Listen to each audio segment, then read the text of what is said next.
Good morning. কেমন আছো তোমরা? আশা করছি সবাই খুব ভালো আছো আর আমরাও বেশ ভালো আছি। আমি আলপনা নতুন দিনে নতুন আরও একটি ব্লগে তোমাদের সবাইকে জানাই অনেক অনেক স্বাগত আর অনেক অনেক ভালোবাসা। আজকের দিনটা হলো শনিবার আর এখন ঘুরিতে সময় ওই সকাল 7টার মতো হবে। তো সকালের কাজকর্ম মোটামুটি কমপ্লিট, বাসন ধোয়া ঝাড় দেওয়া সব কমপ্লিট হয়ে গেছে, নাতা দেওয়াটাই বাকি, মেয়েকে টিউশনও পাঠিয়ে দিয়েছি। তো যাই হোক বন্ধুরা, চলো আজকে এখন থেকেই তোমাদেরকে সাথে নিয়ে আজকের ভিডিও শুরু করছি। পুরো ভিডিওটা জুড়ে থাকার অনুরোধ রইল তোমাদের কাছে। প্রত্যেক দিনের মতো তুলসী তলায় দিয়ে সেই ঘরেরটাও দিয়ে দিয়েছি ঠাকুর তলায়, আর তারপরে এই যে এখান থেকে তো পুরোটা দিই, সেটা প্রত্যেক দিনই দিই, তোমরা দেখে থাকো অনেকেই। তো যাই হোক, সেটা আজকেও দিয়ে নিচ্ছি। আর এই নাতাটা দেওয়া হয়ে গেলে সকালের বাসি কাজকর্ম মোটামুটি কমপ্লিট হয়ে যাবে। তারপর ফ্রেশ হয়ে রান্নাটা বসিয়ে দেবো। হ্যাঁ, তার আগে একটু চাটা খেয়ে নিতে হবে, চা না খেলে মোটেও আর পরবর্তী কাজের এনার্জি হবে না। আর আজকে হাট বড়, অনেকদিন তোমাদের দাদাভাই হাট যায়নি, মানে একটা হাট মাঝে গ্যাপ গিয়েছিল, সরস্বতী পুজো ছিল তো সেই কারণে। তো আজকে হাট মানে অনেক সকাল সকালই চলে যাবে, মানে চলে গেছে অলরেডি, মেয়েকে টিউশন দিয়ে একবারে ওখান থেকে চলে গেছে আর কি। তো কিছু চাল আনার আছে, আমাদের তো চালটাও কিনি, তো সকাল সকাল না গেলে হাটে চাল পাওয়া যায় না আর কি। আর হাট থেকে নিয়ে একটু কমই হয়, অন্যান্য মানে ঘর থেকে নিলে যে দামটা পাওয়া যায়, হাটে ওরা বিক্রি করতে যায় যখন একটু কমে পাওয়া যায় আর কি। তো সেই কারণে একটু বুদ্ধি খাটিয়ে ওই হাট থেকে সবজি চাল এগুলো নিয়ে আসা হয়, এক্ষেত্রে একটু সেভ হয় আর কি। তো যাই হোক, সেহেতু চলে গেছে আর আমি এখন বাড়িতে একাই আছি। আর দেখো, বলতে বলতে ওদিকে হাট থেকেও চলে এসছে আর আমি কিন্তু অলরেডি রান্না বসিয়ে দিয়েছি।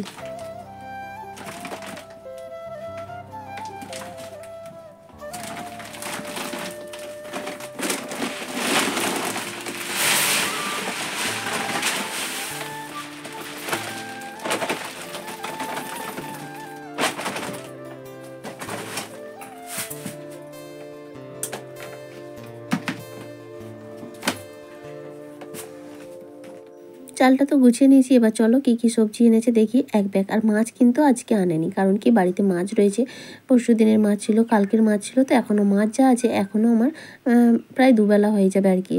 তো সেই কারণে মাছটা আর আনা হয়নি। তো সবজি এনেছে, এর মধ্যে এনেছে দেখো ধনেপাতা, পালং শাক, মেয়ের জন্য একটু আঙুর, আপেল, তার সঙ্গে ডাঁটা এনেছে, সজনা ডাঁটা, শসা, গাজর, করলা, তারপরে পেঁয়াজ, মটরশুঁটি, লঙ্কা। শীতকালে তো হরেক রকম সবজি পাওয়াই যায়, সেটা তোমরা জানো।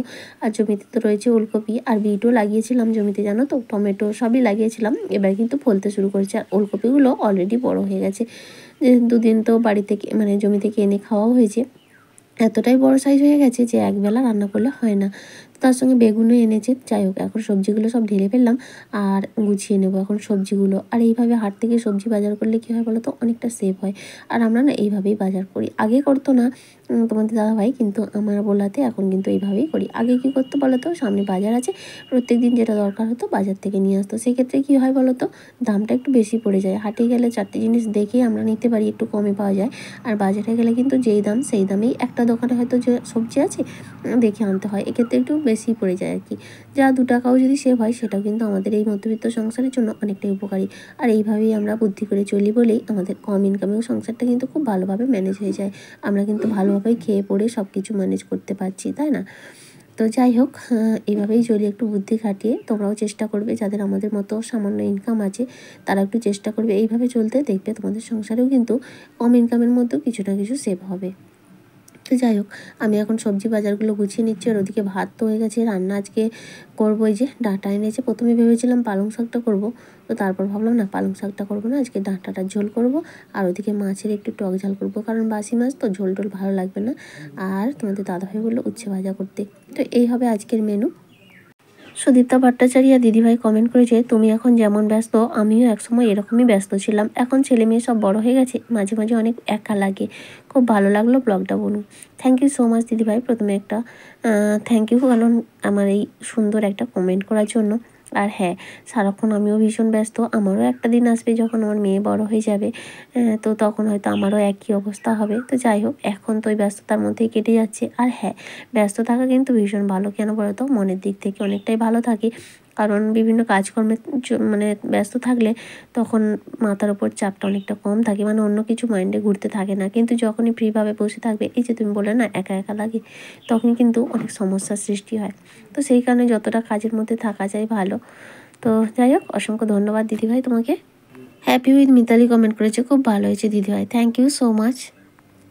দীপালি মাইতি কমেন্ট করেছে, খুব সুন্দর একটা ভিডিও দিদিভাই, ভালো থেকো। Thank you so much Dipali বনু, তুমি যেহেতু দিদিভাই বলেছো তো তোমাকে আমি বনু বলছি, তুমিও খুব ভালো থেকো।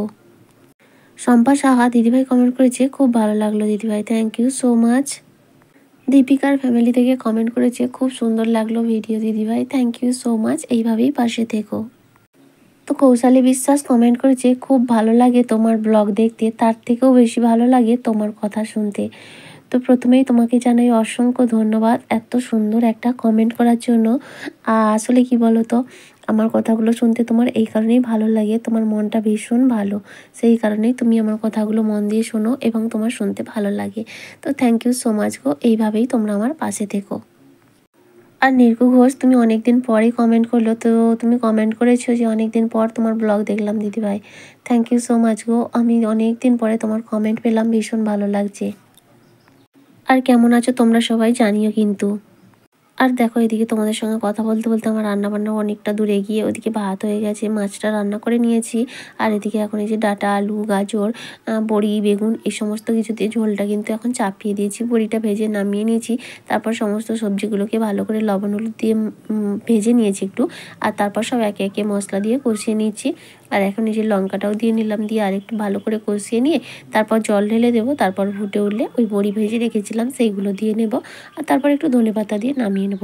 তো এরকম পাতলা ঝোল খেতে কিন্তু ভীষণ ভালো লাগে, এর মধ্যে মাছ দিলে আরও ভালো হতো, কিন্তু যেহেতু বাসি মাছ তাই ঝোলে দিলাম না, টক ঝাল করে নিয়েছি আর কি। তো দেখো এদিকে ঝোলটা আমার ফুটে উঠেছে, এখন যে বড়িগুলো ভেজে রেখেছিলাম সেগুলোও দিয়ে নিলাম, আর এবার ধনেপাতাটা দিয়ে তারপরে নামিয়ে নেব। করুণাবালা নামে এক নতুন বন্ধু কমেন্ট করেছে, লাইভ সাবস্ক্রাইব করে দেখে গেলাম ভিডিওটা, পাশে থেকে গেলাম বন্ধু হয়ে, ভীষণ ভালো লাগলো, আর সব মিলিয়ে খুব ভালো লাগলো আর কি, আর মায়ের মতো কেউ হয় না, সত্যি গো, পাশে থেকো, শুভরাত্রি। থ্যাংক ইউ সো মাচ বন্ধু, তোমাকেও অসংখ্য ধন্যবাদ, আর তুমিও এইভাবেই আমার পাশে থেকো।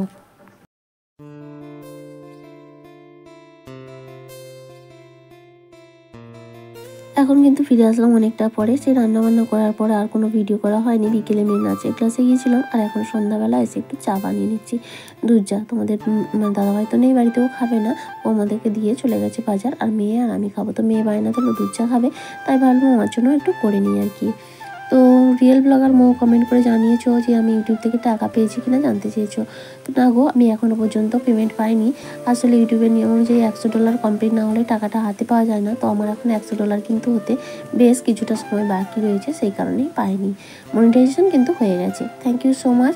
আর যারা কমেন্ট করেছো তাদের নামগুলো আজকের ভিডিওতে নিয়ে নেব, কমেন্টগুলো আর পড়তে পারছি না, ভিডিওটা একটু ছোট হয়ে গেছে তাই আর কমেন্টগুলো পড়তে পারছি না। তো কমেন্ট করেছে জয়া রায়চৌধুরী, মাম্পি দাস এবং সিম্পল হাউসওয়াইফ। অসংখ্য ধন্যবাদ তোমাদের সবাইকে ভিডিওগুলো দেখার জন্য এবং সুন্দর সুন্দর কমেন্ট করার জন্য, এবং সেই সঙ্গে একটা রিকোয়েস্ট, আগামী দিনগুলোতেও তোমরা এইভাবেই আমার পাশে থেকো আর এইভাবেই আমাকে সাপোর্ট করো।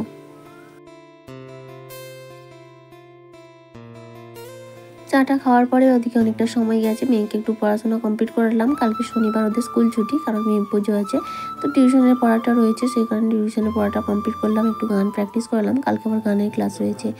তো সারাদিন সব মিলিয়ে ভীষণ ব্যস্ত থাকা হয়, ওই মেয়ের পড়া, নাচ গান, তারপরে সংসারের কাজ, ইউটিউবের কাজ, সব নিয়ে ভীষণ ব্যস্ত থাকা হয়, জানো তো। অনেককে আমি মানে সবাইকে ফোনে সেইভাবে কথা বলতে পারি না, সময় দিতে পারি না, তো সেই কারণে অনেকে অনেক রকম ভাবে যে ফোন করি না কেন, কিন্তু আমার এই ব্যস্ততার কথা কেউ বোঝে না, যে একা একা সব কিছু সামলে তারপর এগুলো করে ওঠা কিন্তু ভীষণ চাপ। এই যে সন্ধ্যাবেলা এই দেখো মেয়েকে পড়িয়ে রান্না বসিয়ে দিয়ে জামা কাপড়গুলো গোছাচ্ছি, এখন না যদি গোছাই সারাদিনে কিন্তু সময় হয়ে ওঠে না, তাই না।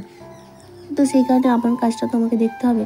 আর তারা হয়তো ভাবে যে এমনি হয়তো ফোন করে না, কিন্তু সত্যি তাই নয়, সময়ের অভাবেই কিন্তু করা হয়ে ওঠে না।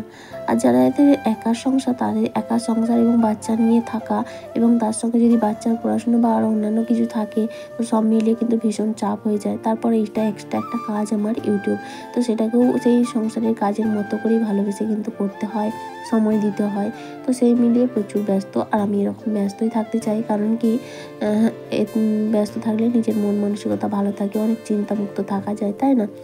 তো যাই হোক, ওদিকে জামা কাপড়গুলো সব গুছিয়ে জায়গা মতো রেখে দিচ্ছি, আর সেই সঙ্গে আজকের ভিডিও এখানে শেষ করছি, আবারও দেখা হবে।